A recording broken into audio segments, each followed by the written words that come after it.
So let's talk about something I think we've all felt. It's this really frustrating cycle where you feel completely burned out, but your gut, your instinct, tells you the only way out is to just push harder, more discipline, more force. But what if that very instinct is the thing that's making everything worse? Let's dive in. I mean, have you ever found yourself just staring at a task, feeling totally drained, and the only thing you can hear in your head is that voice saying, "Come on, you just need to be more disciplined"? If that sounds familiar, you're in exactly the right place. You're definitely not alone, and we're about to unpack the real reason that strategy just keeps backfiring. And that leads us right into our first big idea here, what we call the discipline trap. It's this, completely counterintuitive loop where the one thing we do to try and get unstuck is the very thing that pins us down. When we feel that burnout creeping in, what's our first move? We double down, right? We think, okay, if I just create the perfect, most rigid routine or a schedule that's even tighter, I can somehow force my way back to being productive. We just keep adding more rules and piling on more pressure, hoping it'll be the spark we need. Okay, now this right here, this is the single most important idea in this entire explainer, so really let it sink in. Burnout is not a discipline problem. It is not a character flaw. It is not a lack of willpower. It is a signal that something else entirely is going on under the hood. So, if it's not a lack of discipline, then what is the cause? Well, the answer isn't about how much effort you're putting in.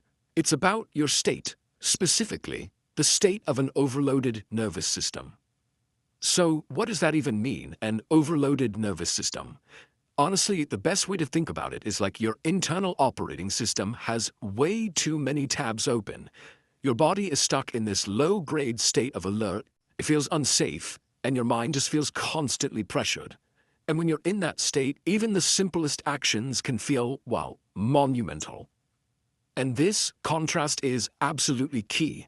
Look, discipline is a fantastic tool, but only when the conditions are right. You need stable energy, a calm nervous system, some mental clarity, but in a state of burnout, all of those conditions are gone.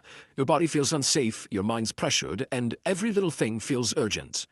Trying to apply discipline here is kind of like trying to hammer a nail with a wet noodle. It's just the wrong tool for the job. So let's get into the why of it all. Why does pushing harder backfire so spectacularly when we're in this state?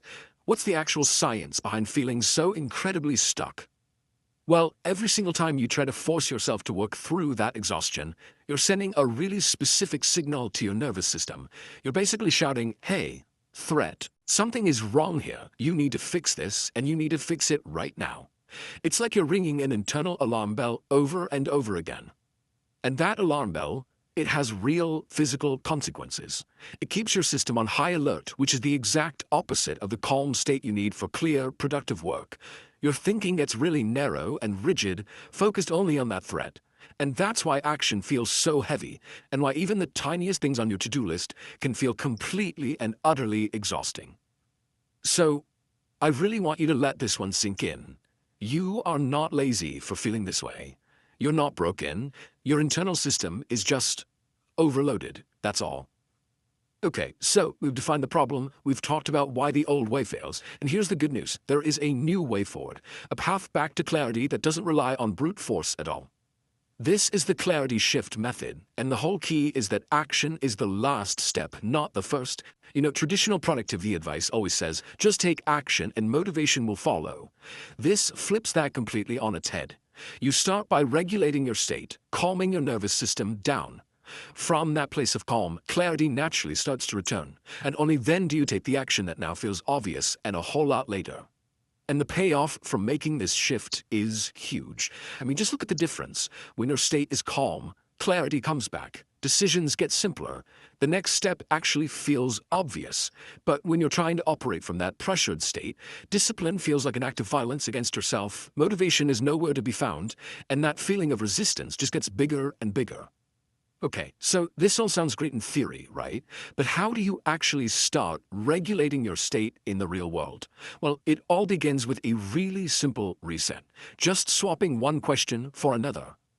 Most of us were trained our whole lives to ask that question on the left, how do I force myself to do this?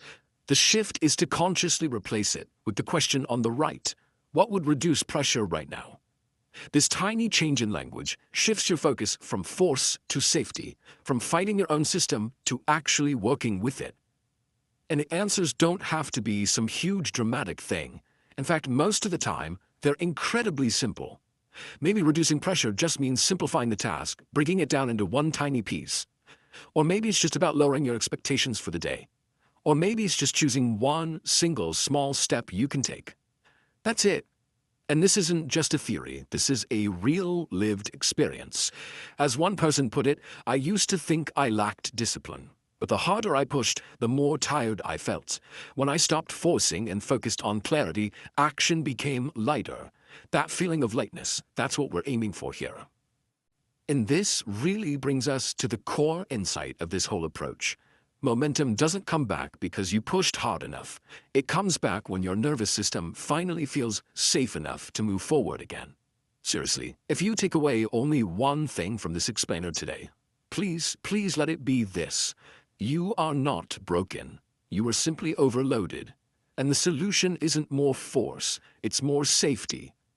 So this naturally leads to a really important question. Once you actually stop trying to force everything, once you start to intentionally reduce the pressure, what happens then? Well, that's exactly what we're going to break down in our next explainer.